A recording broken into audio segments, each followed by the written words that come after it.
بزرگترین هدیه برای انسان آگاهی است که شما این هدیه بزرگ رو به ما بخشیدین. هر موقع دلم تنگتون میشه این میام روی صفحه تیویتون میزنم یه ذره نگاه میکنم، بغض میکنم، بعدش یاد این میفتم که چه کارایی برای ما کردین، چه فرهنگسازی عمیقی، چه تأثیری. فکر نمی کنم تا حالا هیچ تلویزیونی بسته شده باشه و مخاطبش بعدش هم این همه براش ویدیو بفرسته.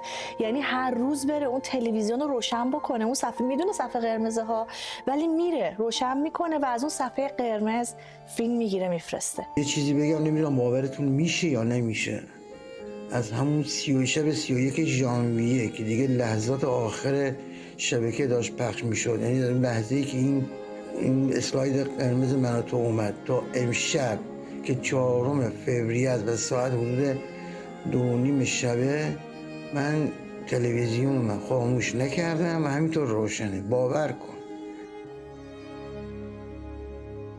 مگه میشه یه فریز فریم، یه عکس رو تصویر بیننده مردم بذارن ساعت‌ها تماشا شد؟ این نمیگم یه اتفاق عجیب غریب افتاد؟ به خاطر یک ارتباطیه که تو این سالیان سال شکل گرفته که اون لحظه رو برای تو به وجود میاره. همین سفرم ببینیم بازم دلمون خوشه. خیلی دلمون براتون تنگ شده، خیلی دوستتون داریم و هنوز که هنوزه تا الان من دارم پیام میگیرم از ما خودم که ما هنوز اون کانال یکمون رو عوض نکردیمش، چون به این امید بودیم که شماها برمیگردیم. من از شدت علاقه این کانال رو تو ابتدای لیست ماهواره گذاشتم. من توی HD پلاس 1 و پلاس 2 خیلی منتظرم، بی صبرانه منتظرم برگردین. همین حرفا، همین پیاما، همین مسیج ها شاید یکی از بزرگترین دلایلی بودش که ما هم موقع گذاشتیم که برگردیم. ما به زودی با یک دست برنامه‌های مورد علاقه شما باز خواهیم گشت. فصل ویمبلدون به پایان رسید، یه فصل جدید دیگه باید شروع کرد.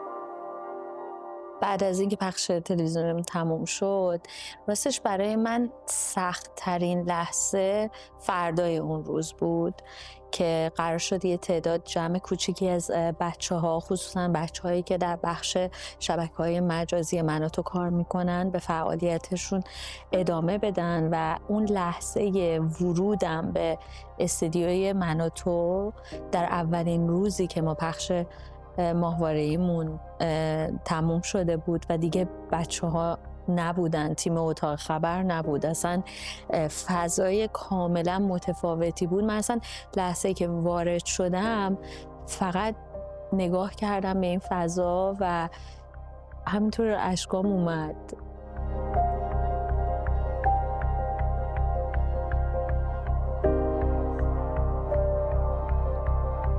برای همه فکر کنم روز اول خیلی سخت بود، چون هیچ اتفاقی نمی افتاد و یه سکوتی هم بود دیگه به قول معروف. روز بعد از خداحافظی اومدیم و خیلی کوچیک‌تر شده بودیم. قرار بر این بود که چند تا تعدادی از بچه‌ها بیان کمک کنن تو جمع کردن. استودیویی که معمولاً نبضش با 100 خورده آدم روزانه میزنه، الان تبدیل شده به یه تیم خیلی کوچیک. استودیویی که همه صندلیاش خالی بود، همه میزا بچه‌هایی که روز قبل میشستن پشتش هیچکی نبود و ما باید همه رو جابجا میکردیم و میومدیم توی یه جای کوچیک‌تر در کنار هم دیگه نشستیم. یه ساعت بعد که ایوان گفت اگر میتونید مثلا ساعت 11:30 همه اینجا جمع شیم. هممون امیدوار بودیم که دوباره یه شروع جدید خواهد بود. هیچ وقت هم نمیره. دور هم که جمع شدیم آقای عباسی یه صحبتی برای ما کرد که تقریبا فکر می‌کنم 20 نفر بودیم. گفتش که توی چند ماه آینده خیلی اتفاقا احتمال داره بیفته. ما میریم برای اینکه همه چیز رو درست بکنیم برای برگشت. قرار بر این شد که ببینیم چطوری میتونیم اون جمع رو دوباره برگردونیم و دوباره برگردیم روی آنتن. و گفتن که دارن تلاششون رو میکنن که شبکه رو برگردونن، حالا شاید به یه شکل دیگه. هنوز هیچی معلوم نبود. گفتن فقط داریم این کار رو میکنیم. هنوز همچنان داشتن تلاش میکردن و اینکه گفتن که خب اول میخوایم بذار اینجا رو جمع جور کنیم، اگر معلوم نیست حتی اینجا باشیم یا نباشیم. اگر باشیم خب یه ذره مطمئنا متفاوت‌تر هستیم، اگه نه اصلا شاید بخوایم بریم یه جای دیگه، یه استودیوی جدیدتر. ولی اونجا شد که دلمون یه ذره روشن شد، چون فهمیدیم که پایانش نیستش. دیگه تصمیم بر این شد که خب بالاخره اگرم برگردیم اینجا شاید برنگردیم، باید جمع بکنیم. و یادم از اولین جایی که شروع کردیم TX بود. داریم اتاقی که میومد تک تک این برنامه ها رو میچید بغل هم دیگه و پخششون میکرد که شما ببینید. داریم این اتاق خالی میکنیم. بله اینجا نگاه کنید.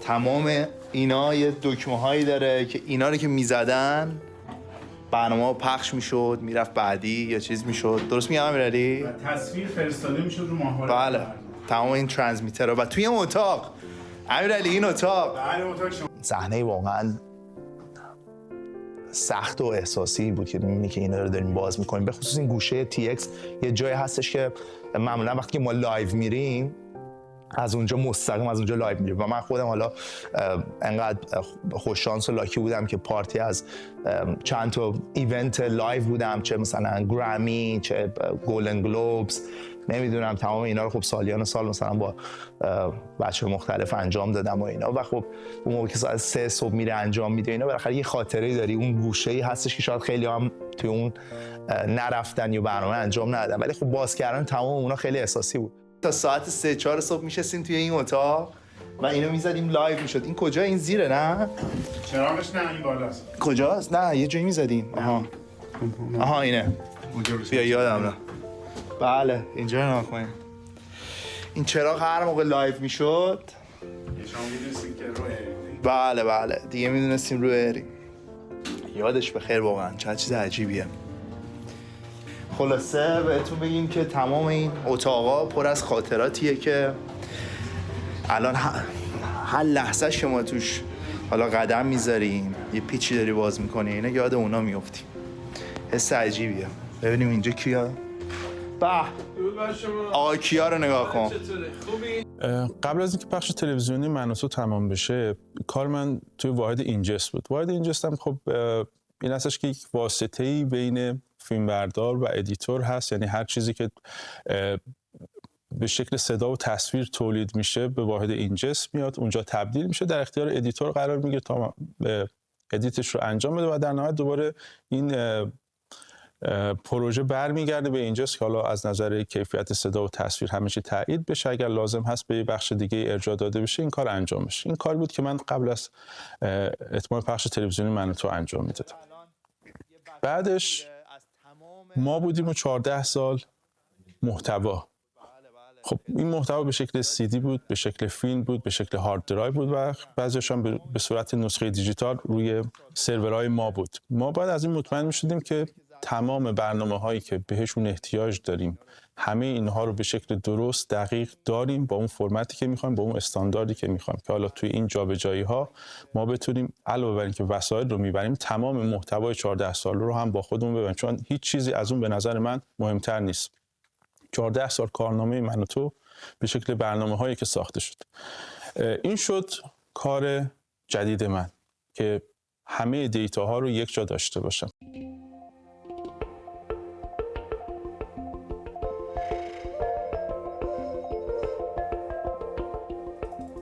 ما یه آرشیو خیلی بزرگی داشتیم که حالا شامل انواع فیلم‌ها میشد، 35 میلیمتری، 8 میلیمتری و انواع و اقسام فیلم‌ها و حلقات. یکی از دغدغه‌های ما این بود که با بسته شدن شبکه اینها چه سرنوشتی دارن؟ اینها قراره توی انبار باشن یا قراره دور ریخته بشن؟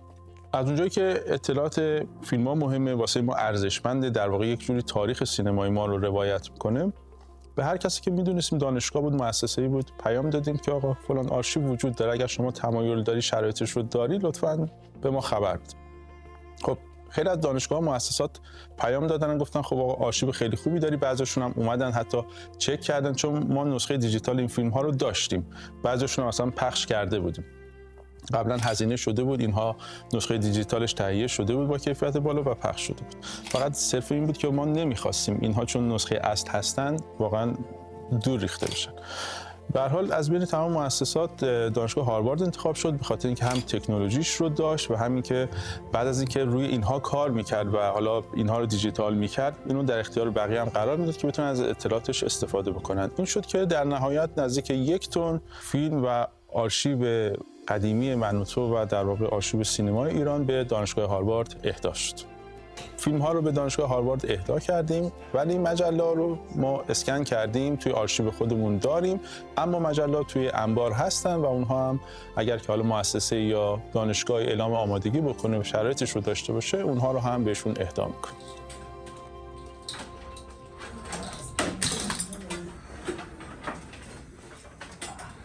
بچه‌ها در حال جمع کردن یه گالری هستن. بفهم اینجا همش سیمه.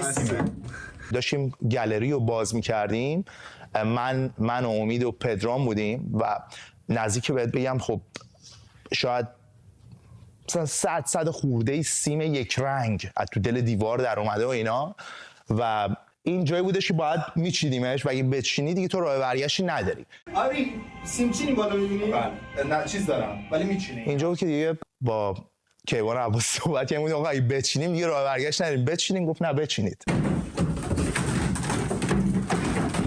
این سیما یه زمان کار انتقال صدا و تصویر از استدیوها به اتاق فرمان و پخش زنده رو انجام میداد. الان از بیخ قطع شده و هیچ کارایی نداره. امیدوارم سیمتون رو قطع شده نبینید. صحنه دردآوری. هیچ وقت سیمتون قطع نشه. من رفتم.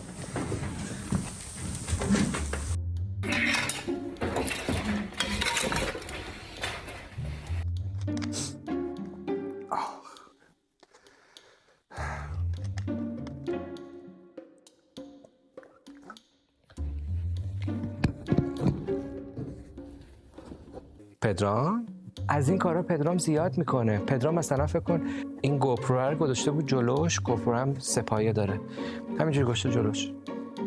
بعد ما میگیم خب این داره فیلم برداری میکنه از صحنه ها دیگه، بعد هی گوشیشو برمی‌داره نگاه میکنه، اینجوری میکنه، بعد نگاه که خدایا داری چیکار میکنه، داره خودش فیلم برداری میکنه.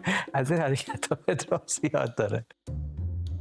ببین بالاخره یه فنای تکنیکی کارگردانی ما داریم، بعد اینجوری بکنم، بعد این فنای تکنیکی که ما داریم بالاخره یه جایی باید استفاده بکنیم دیگه، نمیشه که دیگه اینجوری. خب دیگه همین چیز بگم بهت.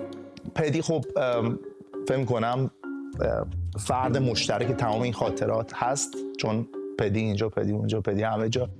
چیکار می‌کنی؟ نمیدونم اینجا میگن قلب، اینجاست میگن قلب. دارین دیگه باز کردین دیگه، تموم شد دیگه.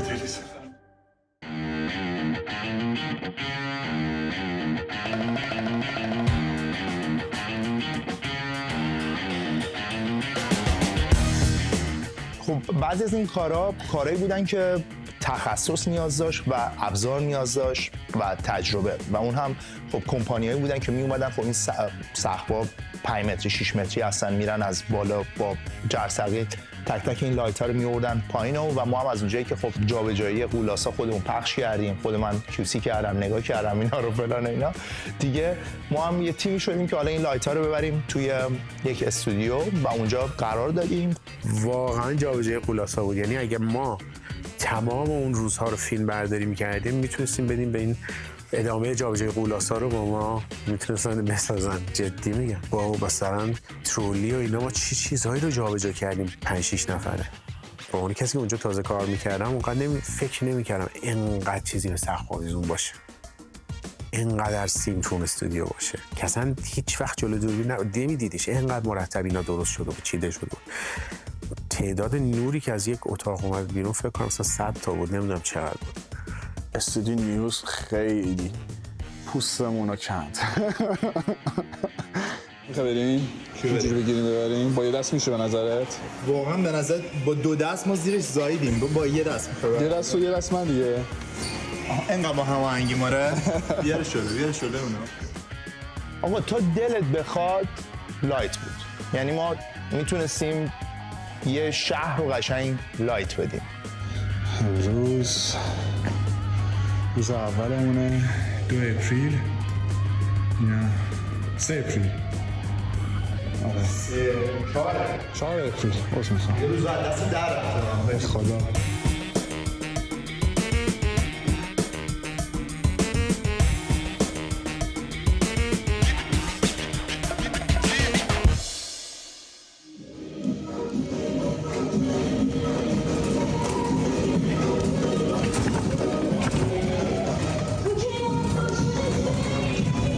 من اینجوری اومدم داخل، بعد گفتم ما اون بالا توی خاک و خل و کرکسیفی اومدم تو، دیدم موزیک گذاشتن، آریا یه طرف داستانه، پدرام یه ور دیگه واسطاده و یکی داره سیما رو چیز میکنه. به جان خودم تا الان ما داشتیم کار می‌کردیم.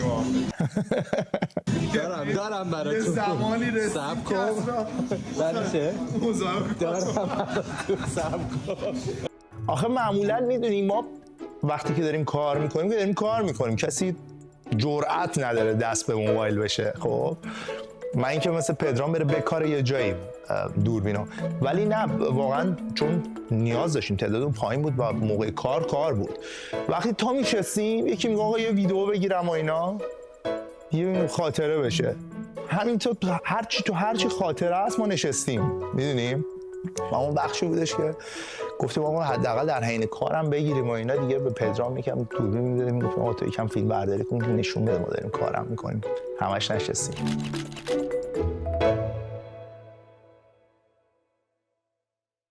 امروز رسیدیم به قسمت میکاپ روم، چنجینگ روما، استار روما، اتاقایی که وقتی مهمونامون می اومدن میتونستن تو این اتاق باشن، استراحت بکنن. و اینکه الان تمام وسایل داره میره جاهایی که باید پک بشن. یه سری وسایل ما نیاز داریم، اینا رو قراره بابل رپ بزنیم دورشون و پک کنیم، با خودمون ببریم هر جا که میخوایم بریم. آقایون داشتن یه طرف استودیو لایت ها رو می آوردن پایین، یه سری کارهای خیلی سخت میکردن که اصلا از ماها بر نمی اومد، ولی خب ما هم بیکار نبودیم، داشتیم یه طرف دیگه کار دیگه میکردیم که همون دسته‌بندی وسایل میشد، وسایلی که واسه خیریه‌ها بعد فرستاده میشد. قسمتی که من انجام میدادم این بود که وسایل رو دسته‌بندی میکردم توی اون وردروبی که داشتیم. اون کمد لباس مجریهای من و تو انقدر لباس بود، ولی تصمیمی که گرفته شد خیلی تصمیم خوبی بودش، به خاطر اینکه تمام لباسایی که توی وردروب مجریهای من و تو بودش داده شد به خیریه. اسم خیریه چی بود؟ مقدار دیگه هم این وسایلی که داشتیم رفت واسه خیریه‌ای توی سنگال که کمک میکرد به خانم‌هایی که ختنه میشدن. این خیریه تمام هدفش این بود که کمک کنه به این خانم‌ها. خیلی وسایل بود از تمام قسمت‌هایی که ما توی این شبکه داشتیم، از لباس، پراپس. خود بچه‌های من و تو اومدن یه سری وسایل رو مثل لباس و وسایل مدلی رو خریداری کردن و ما پولش رو توسط آزاده فرستادیم واسه نیازمندایی که توی سیستان و بلوچستان هستن و فکر می‌کنم خب این خیلی کار قشنگی بودش که این استفاده رو کردیم که این اسم من و تو همیشه باشه. یه تایمایی من میرفتم به بچه‌ها خیلی کوتاه کمکشون میکردم توی پراپس روم، وسایلایی که مال برنامه‌های دیگه بود و جمع میکردیم. من در واقع الان میشه 4 سال توی من و تو بودم و قد اون سالهایی که بودم و اون اشیایی که میدیدم منو یاد یه سری برنامه‌ها مینداخت که منو واقعا جریحه دار، اصلا خیلی ناراحت میشدم بعد تماشا میکردم مثلا مرجان خانوم یا هدیه، آزاده، بقیه بچه‌ای که داشتن وسایل جمع میکردن واقعا ناراحت بودن. هر روز که میمدیم انگار یه تیکه از ما کنده شده بود و رفته بود، به خاطر اینکه مجبور شدن تمام ستاره رو خورد بکنن تا بتونن ببرن. اصلا خیلی وحشتناک بود. اینجا که تموم شه بریم بعدی، یعنی اینجا که میل دست بسته است که دیگه ست برنامه ها شروع میشه. اینا که کرکرش پایینه؟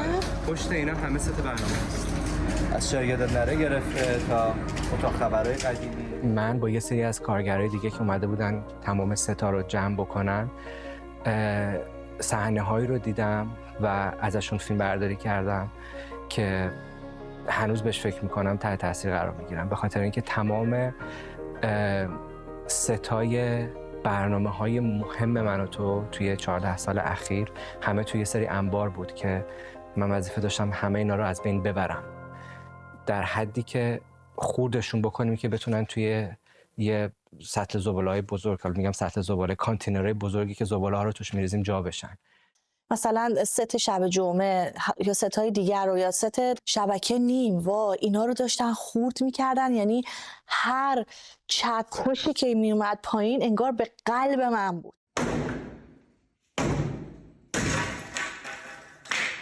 تا رسید به ست سالیتاک.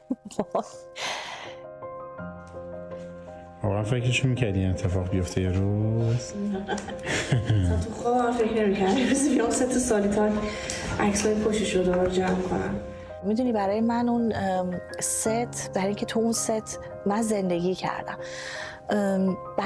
به خصوص بعد از کشته شدن مهسا، خب قبلش تمام عکس بیننده ها، یعنی کسانی که ما رو نگاه میکردن عکسشون تو این ایران بود، یعنی انگار ایران ما بود.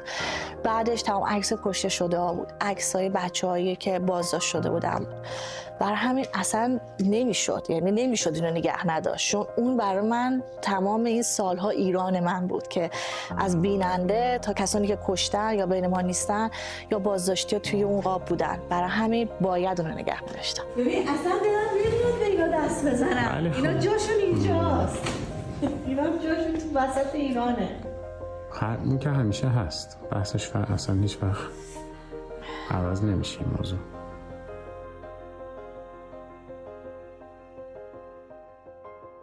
اول اصلا وارد استودیو شدم دیدم دیواراشو کنده بودن، خب جدا جدا کرده بودن. اون دیواری که نقشه ایران توش بود و چپه گذاشته بودن اونجا. ایران کو؟ چرا ایرانو چپه کردن؟ بهش گفتم مپو چپه کردن. چرا مپو چپه کردن؟ یک دادی زدم برای چی اینو چپه کردی؟ چرا چپه گذاشتی؟ حالا اون بیچاره‌ها که خارجی بودن متوجه نمی‌شدن، ولی من اصلا اینجوری بودم انگار بهم توهین شده که چرا اینو چپه گذاشتن اینجا.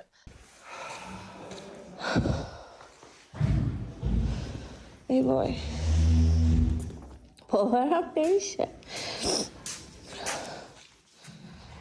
که من همش گفتم من اینو با خودم میبرم. بعد رفتم گفتم میشه من اینو با خودم ببرم. گفتم خب آره ببر.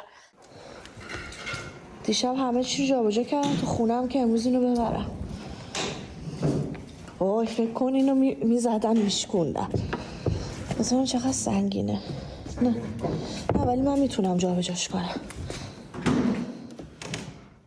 خیلی سنگینه. فکر چند کیلوه؟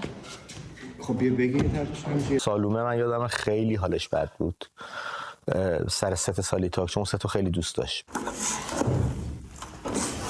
تمام بعد گیر داد این وسط، من این تیکه دیوارش رو ببرم خونه. گریه‌زاریامو به کنار و با چه بدبختی امید بیچاره الهی بمیرم.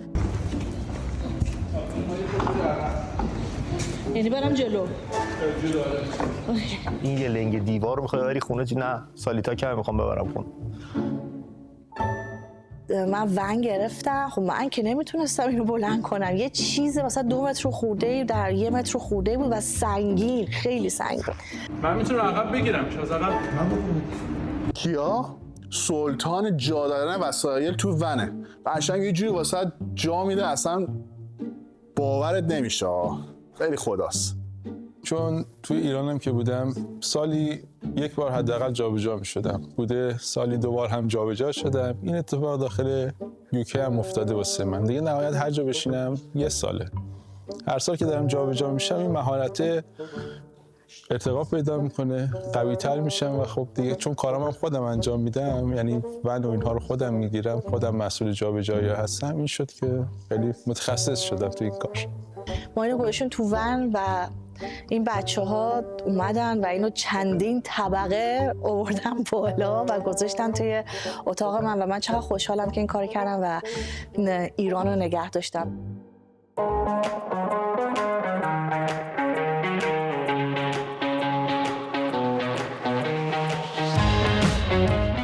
منم تنها چیزی که از امیدایم برام موند اون نئون رو دیوارش بود و میزش. اینی که میگی پدرام داشت از دیوار باز میکرد، به امیدی ما اینا رو دیوار باز کردیم. این نئونه دوباره میره رو دیوار، اون تیکه سفید دوباره میشینه سر جاش. یه چیزی در نام میگفتش نمیشه همه چی اینجوری تموم شه. من نگفتی چی کار کنم؟ وایسا بلندش کن، رفت بلند کرد. بلند کرد، سمجی نگه دار. آره نگه دار. کارگرا بچرخن. آقا ما تو استودیوی ویمبلدون، استودیو قبلی من و تو که بودیم، 120 تا اتاق داشتیم. تو هر اتاق 4-5 تا تلویزیون داشتیم. بعد مسئولین تلویزیون‌ها رو اینچی نخریده بودن، متری خریده بودن.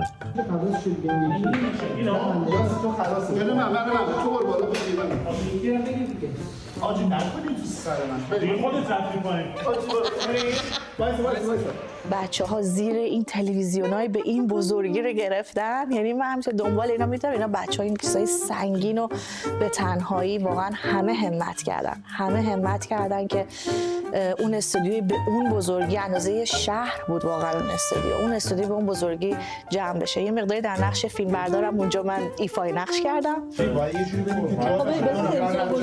میتونیم هر بدیم رفتم زیر تلویزیونی گوشه‌شو بگیرم بیام بالا. همه چی رو ست کردیم. آقا آماده 1 2 3. ببین خودم موندم، روح از تنم جدا شد. دیدم روح جدا شد، گرفتم پوشیدمش دوباره. اینو تام و جری تا نیمه. خیلی سنگین بود، راحت 120 کیلو بود اون تلویزیون. بیا پایین کامera.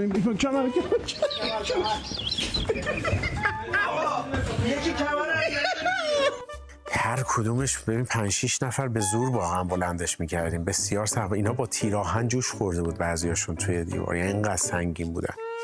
هنوزم که هنوز پشت سر من الان پر تلویزیونه، هنوز اینا باید جابجا بشه. یعنی من تا آخر الان 1 سال این تلویزیونا رو هی داریم رپ میکنیم. نه اول میکنیم، میاریم پایین، پشتش رو راه میکنیم، رپش میکنیم، میذاریم توی اتاق، 2 مرتبه یه اتاق بره به اتاق دیگه، از این استودیو بیا استودیو دیگه، از اینجا 2 مرتبه برداریم بریم ستاپش کنیم. آروم دست موضوع باش.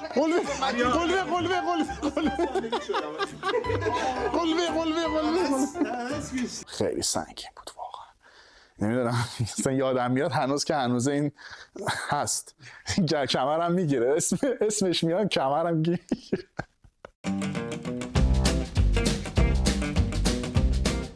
توی اون چند ماه اول خب هیچ کسی دقیقاً نمیدونست که نقشش چیه، ولی خب من شانس اینو داشتم که فقط توی قسمتی کار بکنم که چیزایی که ارزش نگه داشتن و داشت رو نگه داریم، چون بقیه یا داشتن میفرستادن واسه خیریه، یا داشتن تیکه پاره میکردن، یا مینداختن دور، یا میفروختن بعضی چیزا رو. ولی به خاطر پروژه‌هایی که من روشون کار کرده بودم و میدونستم هر چیزی که ما نگه داشتیم ارزشش چیه، برای چی خریداری شده، با چه قیمتی خریداری شده، کجا استفاده شده، مسئول این چیزهایی که میمونه من بودم. واسه همین برای من حس بهتری داشت که من چیزی رو دور نمینداختم، داشتم نگه میداشتم.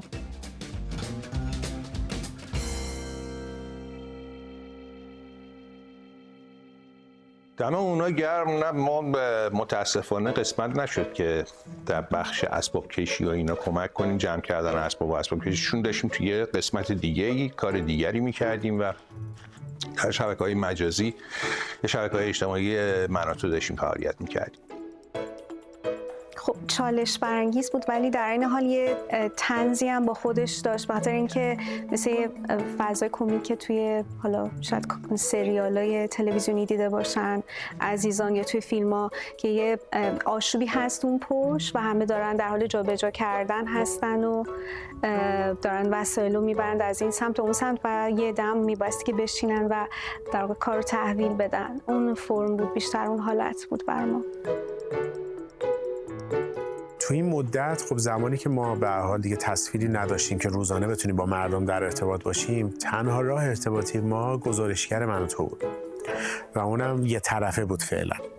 آقای عباسی و بقیه بچه‌ها که اینجا هستن خب به هر حال مثلا خود که ایوان خیلی روی موضوع بود که آقا ما باید یه کاری بکنیم، باید هنوز این ارتباط خیلی بده داریم از دستش میدیم و این ایده اینستاگرام اومد. اینستاگرام بیام لایو بشیم، با مردم صحبت بکنیم، مردم رو بیاریم بالا، روزانه باشون به هر حال سعی کنیم صحبت کنیم و بعد یه چیدمانی شروع شد گذاشتن.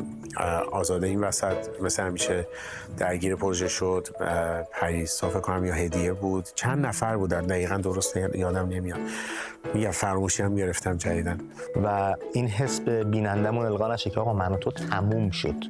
حتی یه کورسو چراغ سوسوزن هم هست، اونو روشن نگرش داریم، این سوه رو بزنه تا شاید بتونیم به شعله پرفروغ تبدیلش کنیم در آینده. فرا میزنم کسایی که میخوان واقعا گفته‌ای دارن، میخوان صحبت بکنن در رابطه باهاش.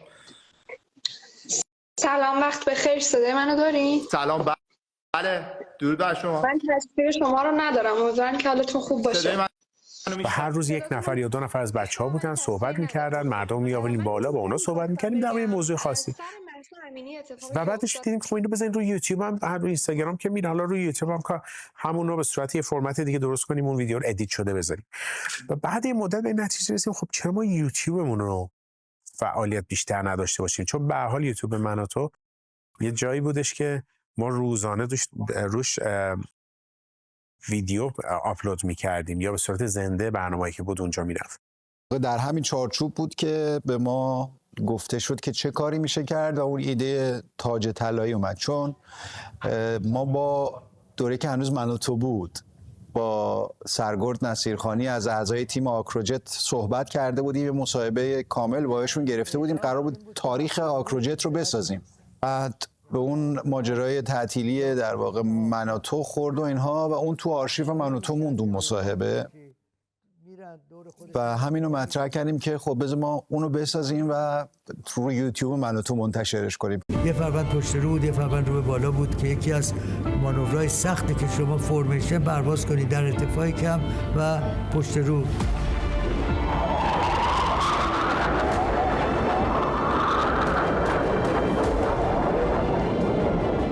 یکی از هایلایت های سولو همون بود.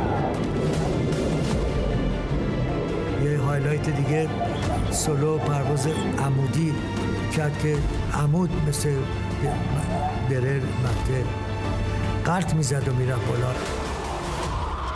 و خب نتیجه خیلی خوبی هم داشتیم. همیشه به حال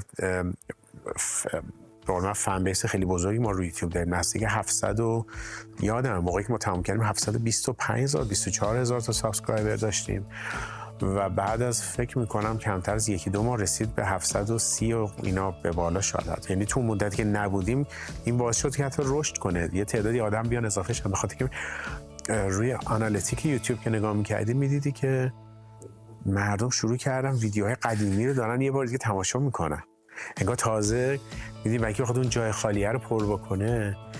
و خب ایده اون یوتیوب لایو به وجود اومد و اینکه دیگه اول قرار بودش که 5 روز در هفته باشه، بعد رسید به 7 روز هر روز داشته باشیم و یه عادتی شده بود و خب به حال داشت انجام میشد. به نظرم خیلی هم خوب بود و این مردم اینجوری عادت کرده بودن به روزانه بودنش.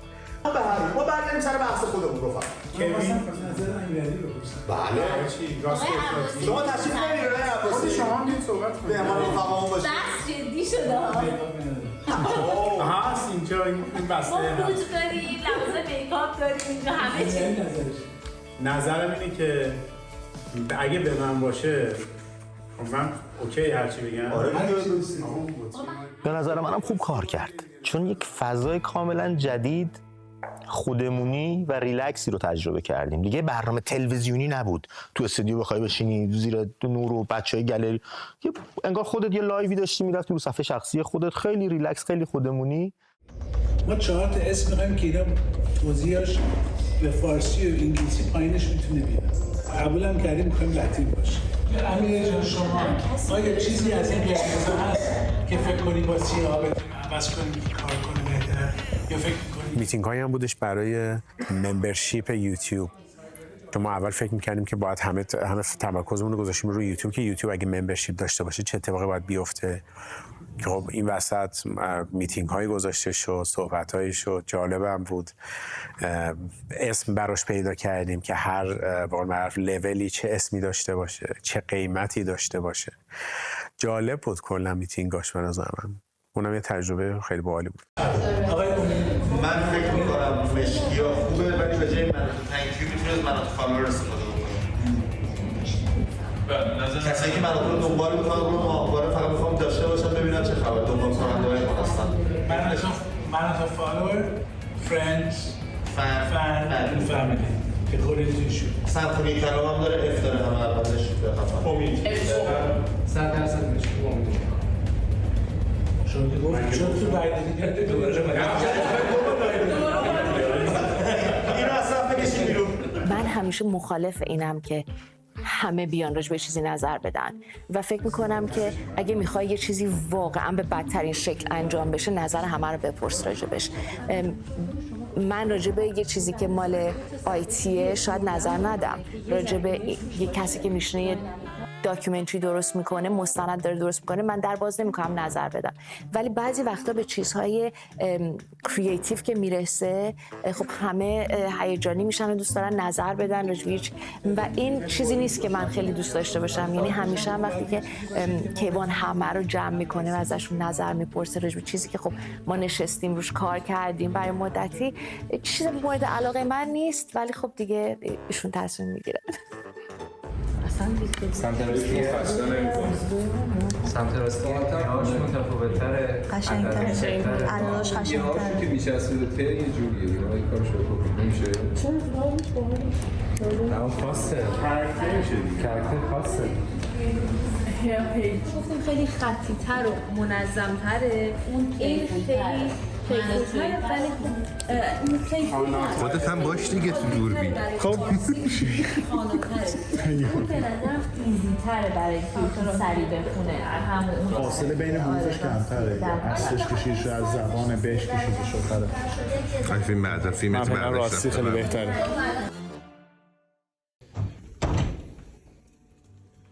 من توی تیمی که موندن بعد از خداحافظی من و تو در قسمت اولیش نبودم.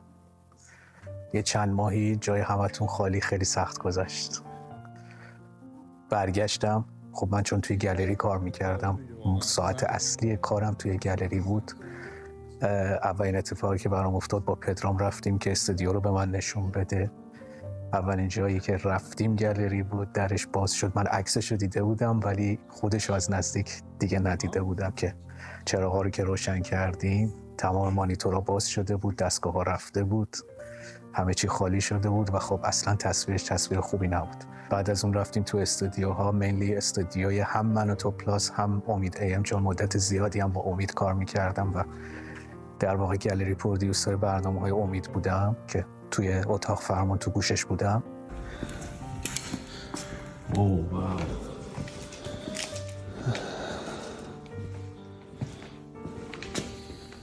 میزش چی شد؟ میزش اونجاست.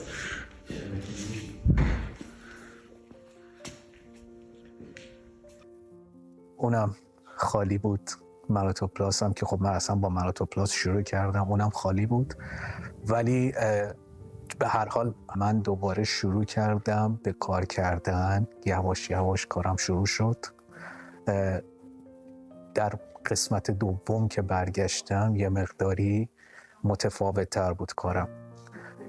یه تایمایی از هفته، یه روزایی از هفته با بچهای گزارشگر کار میکردم، ویدیوهایی که مردم برامون میفرستادن، چیزایی که باید میرفت روی اینستاگرام، یوتیوب، سوشال مدیا.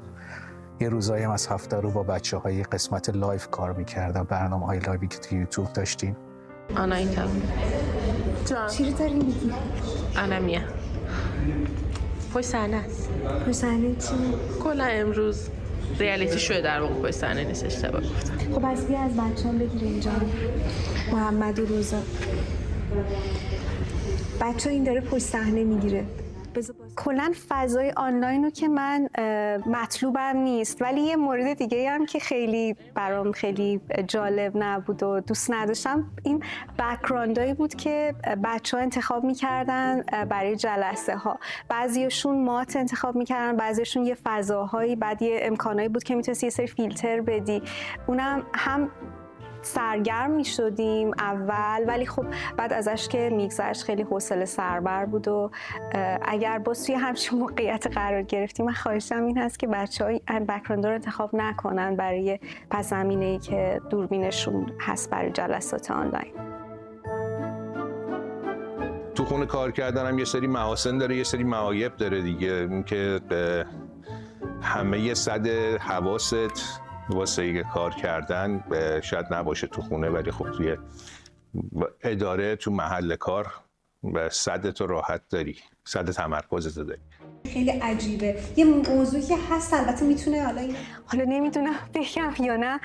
مثلا علی پیرهادی از منزل که کار میکرد میکروفونش اکثرا روشن بود، بعد ما میشنیدیم که در واقع چه اتفاقایی میفته. گاهی اوقات تلفن داشت، بعد مثلا من میبایستی که یکی دو مورد من بهش گفته بودم، مثلا گفتم علی داری برودکاست میشه، یعنی همه دارن میشنون صدای مکالمه تلفنتو، میکروفونتو قطع بکن که به حریم مثلا شخصی تو حفظ بکنی.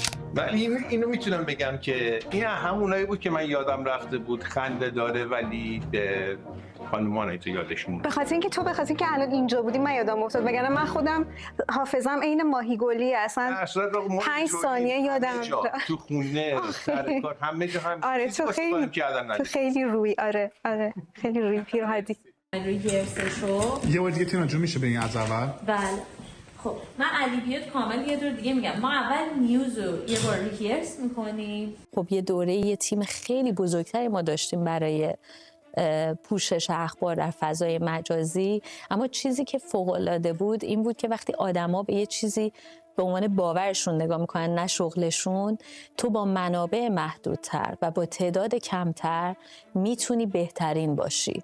و اینو من از خودم نمیگم، شبکه‌های مجازی من و تو و سوشال میدیاش در دوره‌ای که حتی ما کوچکتر شدیم و منابع مالی محدود داشتیم، آمار و ارقامی که ما میتونیم با یه سری از نرم افزارها چک کنیم در خود اینستاگرام موجوده، آنالیسیسی که میتونین چک کنی، بهترین عملکرد رو نسبت به تمام رسانه‌های دیگه داشت.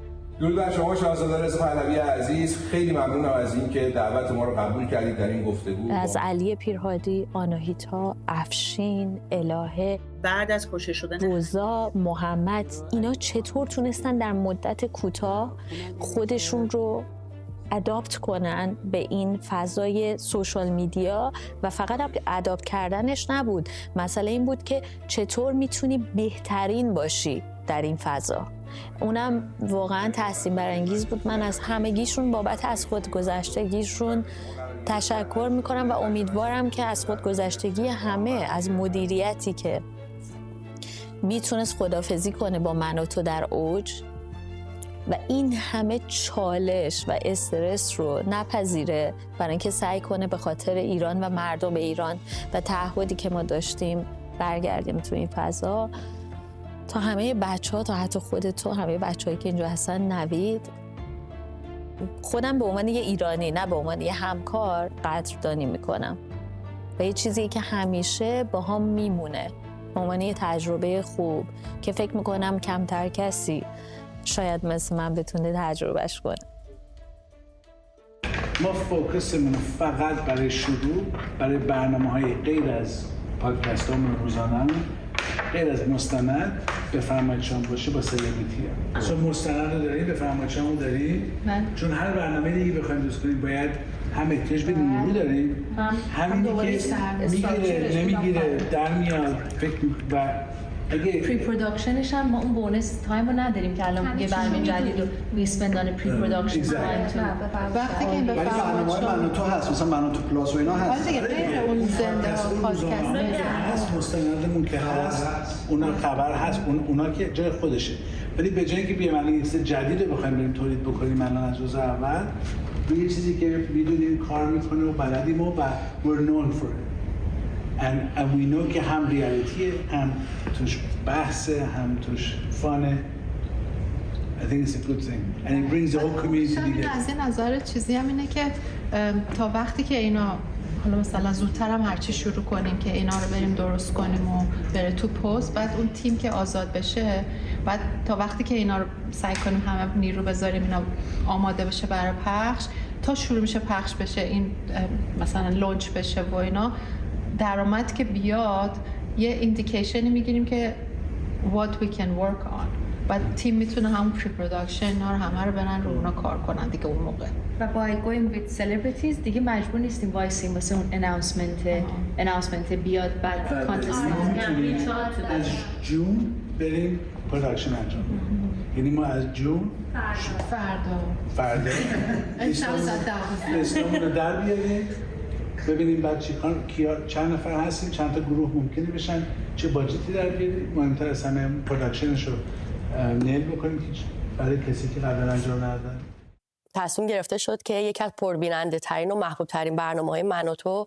که طی 14 سال گذشته هیچ وقت ضبطش قطع نشده و همیشه همینجوری پخش می‌شده و خب بیننده هامون خیلی دوست داشتن این برنامه رو دوباره بسازیم. طی این 14 سال گذشته خب من خودم هم خیلی شنیده بودم که میپرسیدن که آمریکا نمیرین فیلم برداری کنید، لس آنجلس نمیرین اون همه ایرانی داره و اینا. برای همین تصمیم گرفته شد این دفعه من و آریا بریم لس آنجلس و یه ورژن دیگه یه مرتبه بالاتر ورژن سلبریتیشو ضبط کنیم.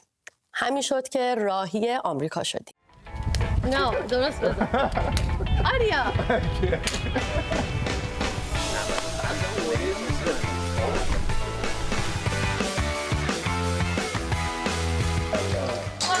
آبی جون بهتره کنی ها عزیزه تو میدونی چه کردی که این دل بیقراره سرم بوده بریحان چقدر رو بودی دل من که نمیدم به زود اومدی گردی یه دل نستر دلاشه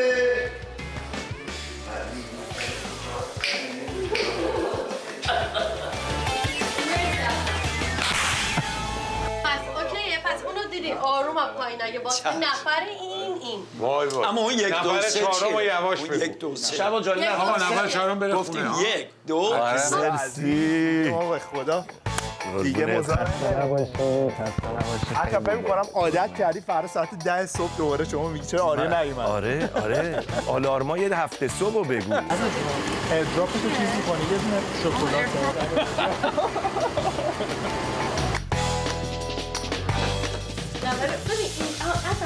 حالا قبل از این چون داریم ریکورد می‌کنیم کلوزآپ اینو بگیر اول یه دقیقه بیا همونجور این دم یه صفر زده بودیم مثلا نفهمیده بودم آره ببخشید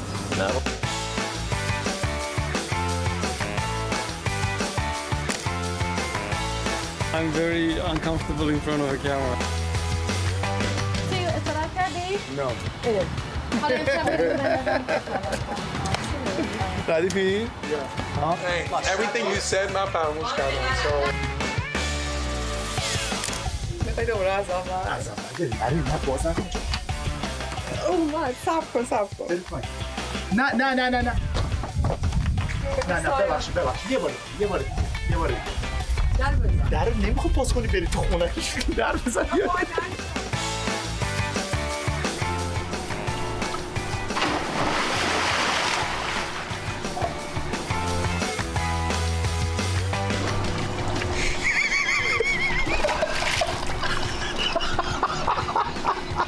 از اشتباه لازم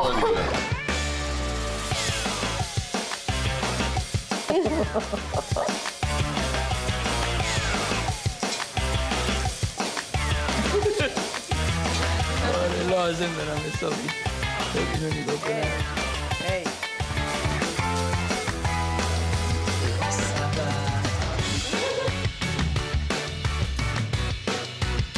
فضا بدیم که صورت شهره جون رو ببینیم.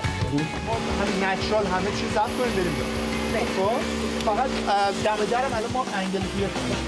شما فقط صورت شوبرت از داخل بلاک نکنید. وجود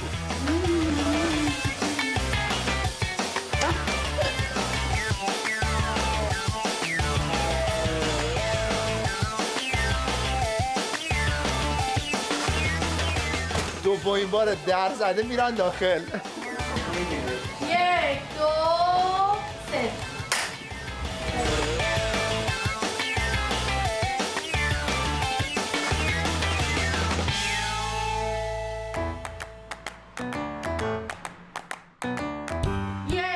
2 3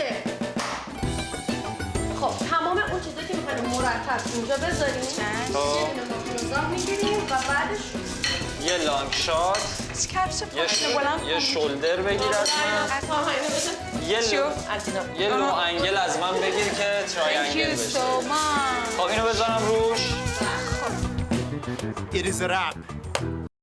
شما این آقای امیرعلی و خواهش میکنم. سپاسگزارم از شما. خب رفقا دیگه گفتن به دوستایی که تو کامیونیتی هستن و رفقای نزدیکمون هستن باید بگیم ما به زودی با یک دست برنامه‌های مورد علاقه شما باز خواهیم گشت. بفرمایید شما جدید داریم با سلبریتی و چهره‌های سرشناس و معروف توی لس آنجلس. همین الان که هم دارم صحبت می‌کنم در حال ضبط هستش. آنایتا هم بله خانم آنایتا هم اومدن. بله خانم آنایتا هم اومدن. یه سری برنامه‌های گفتگو محور داریم روش کار می‌کنیم، اونا برمیگرده، یه سری پادکست‌ها برمیگرده، منوتو پلاس برمیگرده، اتاق خبر برمیگرده، یک سری مستندات برمیگرده، یک سری یه سری مستند همیشه طرحش بود، همیشه مثلا حرفش می‌زدیم که راجع به این موضوع مثلا مستند باید بسازیم و خیلی دوست داشتیم این کار رو بکنیم، نشد دیگه، یعنی اون ورژن نبود و مستندسازی حالا دوستان احتمالاً شاید ندونن خیلی هزینه داره ساخت یه مستند. مثلا شما 5 تا آدم رو میاری روی پروژه مستند، چند ماه باید روش کار کنن، تحقیق کنن و متن بنویسن و برن مصاحبه بگیرن، سفر کنن، یه سری تصویربرداری کنن و اینها کار پرهزینه‌ایه برای تلویزیون. بعد به این فکر کردیم خب اون موضوعایی که ما ساختیم یه استاد تاریخ معاصر ایران، کسی که خوشبیان باشه و کسی که کارش تاریخ باشه و تاریخ رو بدون در واقع حب و بغض قضاوت میکنه، یعنی نگاه ایدئولوژیک به تاریخ نداره، پیدا کنیم و اون روایت تاریخ رو بگه. که حالا روحام الوندی رو چون دوستان میدونن استاد دانشگاه LSE توی لندن راجع به تاریخ ایران کتاب نوشته، به خصوص تاریخ دوره پهلوی، و ما تو پروژه‌های قبلی جنگ برای اروند، مستند هویدا، اینها هم با روحام کار کرده بودیم. مطرح کردیم که خب روحام رو بیاریم باش گفتگو کنیم و راجع به موضوعایی که همیشه دوست داشتیم کار کنیم و فرصت نشد. حالا مثلا حضور ایران تو ظفار، جنگ ظفار یه موضوعی بود که هیچ وقت نشد مستندش رو بسازیم، ولی خب موضوع جالبیه، خیلی از ایرانی‌ها راجبش جزئیاتش اطلاع ندارن. به طور کلی مثلا یه پاراگراف میدونن که یه اتفاقی توی عمان افتاد، ایران رفت اونجا و همین، یعنی بیشتر از این نمیدونن. اینکه پیش زمینه شروع اون شورش کمونیستا توی ظفار چی بود، نقش ایران دقیقاً اونجا چی بود.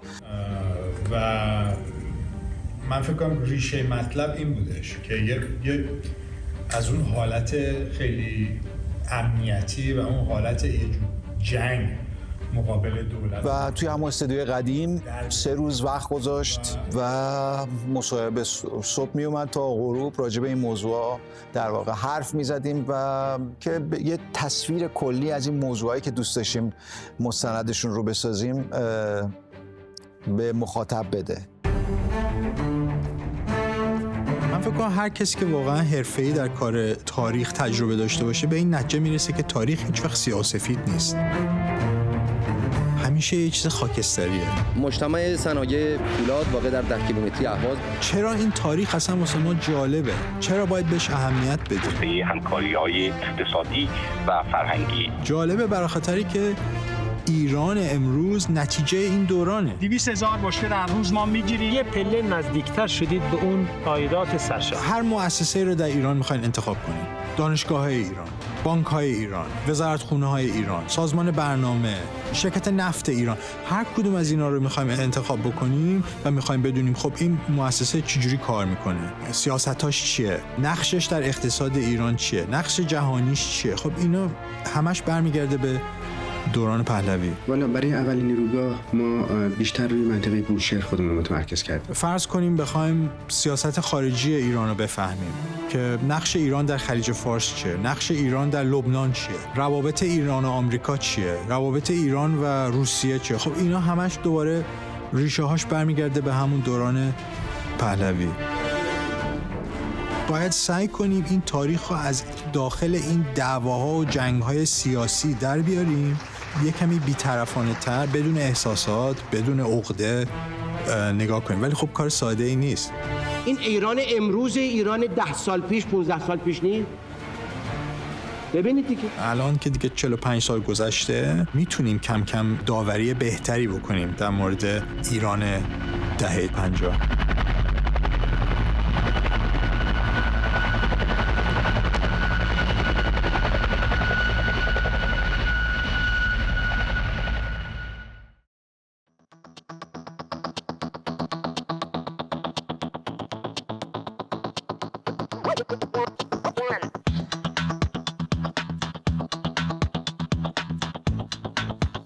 خب جا داره من از همینجا تشکر ویژه از کیوان و مرجان بکنم و پریسا که در خلال اون جابجایی که می‌خواستیم انجام بدیم، اتفاقاتی که داشت میافتاد، اینو تمام هم و غمشون رو گذاشتن که یک جایی رو پیدا کنن که من و تو بتونه توش خونه کنه دوباره.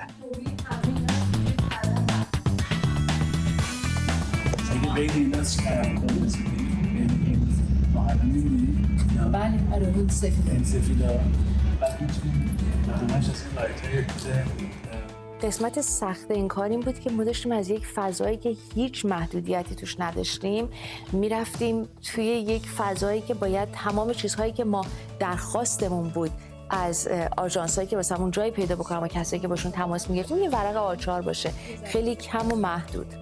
خیلی از جاها خب خیلی امید داشتیم که بشه، برای بار دوم سوم میرفتیم، هزینه‌های پرداخت میشد و متاسفانه چیزهای پیش میومد که فکرش رو اصلا نمی کردیم که با اونها ما باید راجع به این صحبت بکنیم. یکی از چیزهایی که باعث شد ما حتی ماه مرداد یا ماه شهریور که تصمیم داشتیم که دوباره برگردیم روی ایر به تأخیر بخوره، اونم این بود که ما جایی که پیدا می کردیم تا قرارداد می رفتیم، بین وکلا تمام این سندا جابجا می شد، قراردادها جابجا می شد و بعد می گفتن که شما برای ما توضیح بدین که ارتباطتون با ایران چیه. و همیشه این سوالی بود که آخر همه می اومد بالا و ما تا لحظه آخر نمیدونستیم که آیا این سوال از ما میپرسن یا نمیپرسن. و براشون هم فرق نمیکرد که تنها ارتباطی که ما با شرایط ایران داریم این هستش که ما چیزی رو تولید میکنیم که مردم داخل کشور بتونن ببینن و همین، هیچ ارتباط دیگه نیست. ولی حتی توضیح دادن این براشون امکان پذیر نبود و نمیخواستن که هیچ جوری بیزنسشون یا مکان کارشون ربطی داشته باشه از نظر امنیتی به مسئله به ایران. و این هر دفعه هفته ها ما رو عقب مینداخت. هرچی زمان بیشتر میگذشت هم ما اون مدتی رو که به صورت آزمایشی میخواستیم که برگردیم و این سابسکریپشن رو امتحان بکنیم زمانش کمتر میشد و هم این که خب این ترسمون بود که نکنه این مسئله امنیتی با ایران در کنار اینی که خب جایی رو پیدا میکردیم که مناسب آفیس بودن، مناسب استودیو نبودن، جایی رو پیدا میکردیم که مناسب هر دو بودن، اینترنت کافی رو نداشتن، مناسب هر دو بودن ولی خب فاصله شون واسه اون مکانی که خب همه توی لندن زندگی میکنن خیلی زیاد بود. همه اینا ما رو خیلی محدود کرد، آپشنامون رو کم کرد، ولی خب آخر سر رسیدیم به جایی که تونست خیلی از اون چیزایی که ما از اول میخواستیم تیک بزنیم و واسه ما تیک بزنیم. خب همیشه میدونین 30 اینجا چون خودمونم نمیدونیم، خیلی چیزا نمیدونیم. مثلا روزی از اینجا داریم فیزیکلیش رو میریم که اینا رو توی این هفته که داره میاد حفره اینا رو پیدا میکنیم، ولی there's no doubt که بین تا آخر ما دوشنبه تا 30 اکتبر از اینجا ما میریم. خب و حالا ممکنه برای مثلا تیم خبر پلان راحت باشه که یه مدت خونه کار کنن تا ما اونجا رو ستاپ کنیم، میمونه برای کسی که دارن رو ادیت کار میکنن، احتیاج به استوریج دارن. So we're working on this and remember what we're trying to do is فکر نمی‌کنم هیچ کسی قبلا این کار کرده باشه با جیب خالی بزرگی. خب 8 هفته توی 8 هفته پلنمونه که توی چای جدید بریم روی با یه دیتابیس جدید، برودوی هم نداریم، مثل جدید، اپلیکیشن جدید، فرمت های جدید، برنامه‌های جدید. آقا همینه که ما منو تو میشه منو تو دیگه. یعنی وحشت این داستان it is amazing. But again, if anyone can do it, we can. بسیار عالی.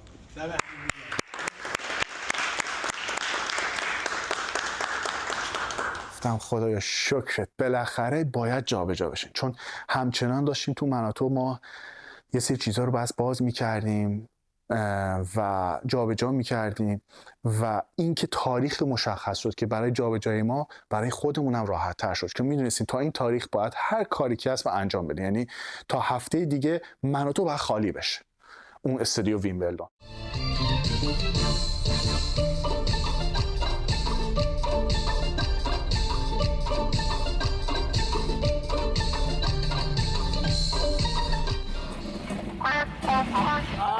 چه حالی میده. همه آزاده جان نمیگو، هیچ وقت من نگفت، بعد حالا میگن چرا کار نکردی. که حالا جر ثقیل از خیابون رد شه، حالا از در بره، حالا کل این بر نگرده. یه سری تصاویر دارم که بچه‌ها همش اینجوری نگی نه.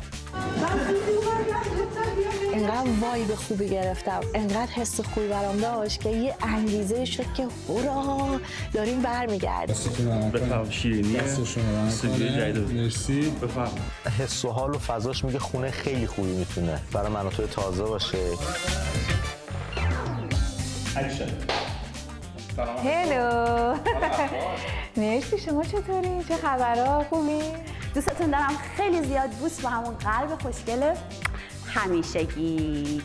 این مصاحبه منه، تو قرار نیست که اصلا تو همه مشکلات به خاطر تو بود.